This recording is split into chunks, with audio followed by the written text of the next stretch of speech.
When former City Councillor Dianne Watts was first elected Mayor of Surrey, one of her first initiatives was to develop a Surrey crime reduction strategy. In her second term, she still works tirelessly to keep crime down in her city, and she works daily on improving her community step by step, car by car, building by building, rail by rail, bylaw by bylaw. It is my pleasure to welcome Mayor Dianne Watts back to Studio 4 to tell us more. Nice to see you again. Good to see you again. I remember last time we talked, you said when you thought about politics as a young woman, was the last thing on your mind you would ever do? Absolutely. It was, yes. And you know, it's funny how life sort of evolves and you kind of fall into things that you probably wouldn't really think of going down that road. And that's what happened, and here I am. And you've been here for 2 terms. Will you run for a third? I will, yes, actually. I know, and that sounds really, really strange, but yeah, I will, because there's so much that we're doing, and there's a lot of initiatives underway. There's a lot of public policy, and I just don't feel that I'm quite finished yet. Well, as everyone knows, you turned down the run for Premier, although they tried to court you. Any regrets about that? No, not at all, not at all. I think that given the circumstance in terms of where my children are and my family are, and my 2 teenage daughters, have one graduating this year and the other one in grade 10, and I just couldn't think of spending less time with them. So it's, I still stand by it, and I'm glad I'm doing what I'm doing. I was reading the stats on Surrey, and one of them is crime is down 10%. Is that true? It depends. Well, we're at a 10-year low. Okay. And there's our auto crime is down 46 or 76%. We've got other crimes down 46%. So we're trending down.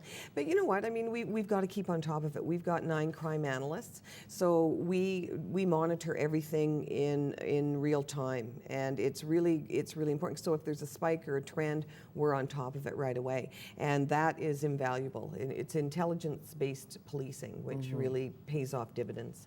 RCMP, Surrey? Yes, largest detachment in the country. Really? Yes. How big is Surrey? Well, we're at 500,000 people, and land base wise, you can fit Vancouver, Richmond, and Burnaby into our land base. So it's quite large. I was actually at the Consul General lunch yesterday with all the Consul Corps, and I realized that when we were comparing, we were bigger than Malta, and we were talking about having a country unto itself. So we could have a kingdom there, the kingdom of, well, actually, Queendom of Surrey. That would work. Well, didn't you used to have a fantasy garden?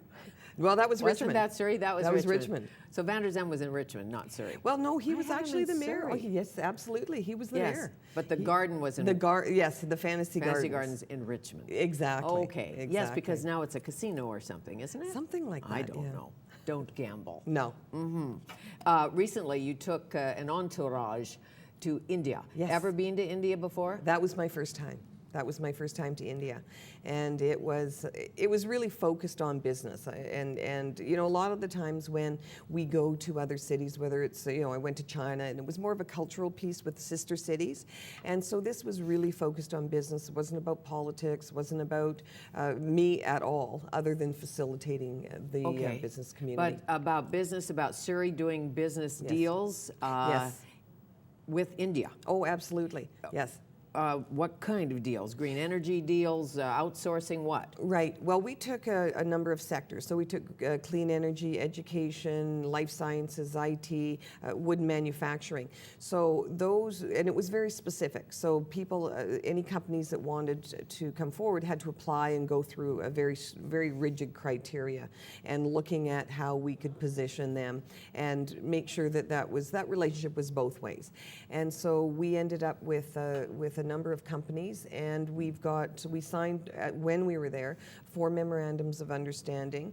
There were a deal that was signed with one of the companies, Biolytical, with 8 hospitals in India for rapid HIV testing. And then we've got 5 companies that are going back to further sign additional deals. How exciting. It was amazing. And we cobbled together in 12 days about 110 meetings, which was quite significant. And, you know, going there, what overwhelmed me, I think, was just the willingness to say, okay, we're here, we want to do business, we like what you're doing, we like the companies that you've brought, and let's go. And so that to me, I was taken aback. We pulled in the Consul General to help us in terms of some of the on-ground things we needed, services. And did you meet Prime Minister Singh? I did not, no. Stayed away from the politicians, did you? I stayed away from the politicians, yeah. Well, you know what? I met the Mayor of Amritsar. I signed a memorandum of understanding with the Mayor of Jalandhar. So there was a little bit of that, but that wasn't the focus.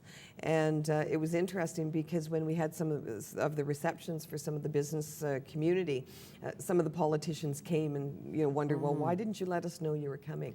But like I said, it wasn't about me. It wasn't about politics. It was about business and opportunity. And opportunity. Did you go to the Golden Temple? I did. Yes. Amazing.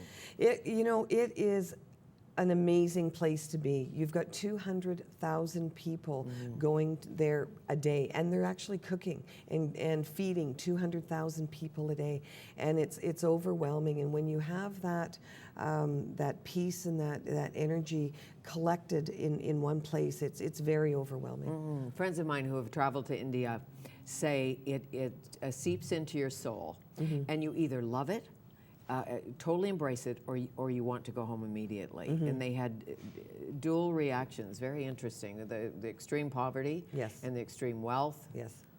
And the smells, they loved the smells, the different smells and the hustle. Exactly. Well, it's very busy. I mean, there's no quiet place to go, the honking of the horns and, all of those things. But it was quite, amazing to see the roadways. You've got buses and scooters and rickshaws and cows and, every bicycles, every single the cows thing. you don't want to run over. Cows you don't want to run over. Like everything is there. So it's quite visual. Did you do some research before you went on how Indians do business, basically? And when you go to any, foreign country, to a Japan, a China, usually you research exactly how people react. Right. When you're doing a deal and what's important to somebody from another country. Exactly. We did a lot of preliminary work. We did about 6 months of prep work, both here on the ground in Surrey and as well in India. So we had we had people on the ground in India as well, working and setting up meetings and working with us. So we did a lot of that before we even hit the ground in India. Well, as you know, global economy. Yes. They're calling them now growth nations rather than nations that have way more money than we do. They call them growth nations, but there's so much opportunity. It's so important that we connect. Yes. Your regional economic summits. Yes. How many have you had? This will be the 4th this year in October. And how do you get the speakers you get to come here? Because didn't Giuliani? Rudy Giuliani was our first. Giuliani Yes, was your first. He was first. And then we had former Prime Minister Tony Blair. Then last year we brought in Pam Woodall from The Economist and Steve Forbes and a whole group of people that came. And then this year we have, as the keynote speakers, both presidents on the stage at the same time, Bush and Clinton. You do? Yes. And who negotiates that? You, the mayor, calls up Bush's people? No, no. We work together with our economic development folks, and we work with the PACE group, and what we want to do is have a conversation around trade. And last year was around Asia, and thus the India mission coming out of that. And this year we want to talk about our largest trading partner. And of course, it impacts Surrey because Surrey's border, we have $15 billion worth of goods coming across that border each and every year, and second largest in the country. So having the conversation around what are the challenges, what are the the successes? What are the failures?